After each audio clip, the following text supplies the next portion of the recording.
ClickUp dashboards failing to load often result from browser cache, permissions, corrupted widgets, or server-side issues. This affects custom views with charts, tasks, or embeds.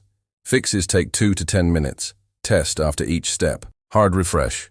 Press Ctrl+R, Windows, or Command+R, Mac. If stuck on spinner, try incognito mode to bypass extensions and cache.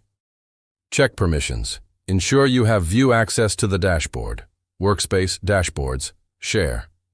Admins. Verify no private restrictions. Reshare if needed. Remove problematic widgets. Edit dashboard. Hover over widget. 3 dots. Delete. Start with embed and HTML widgets.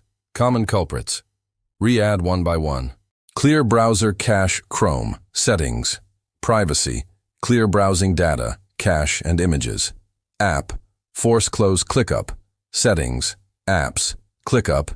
Clear cache. Relaunch. Switch browser and device. Test in Edge or Firefox or mobile app. Avoid Safari. Known rendering bugs. Check ClickUp status.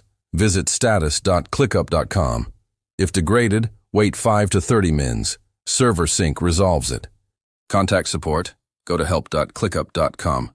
Submit ticket with dashboard URL, browser, and screenshot. Response in 1 to 2 hours.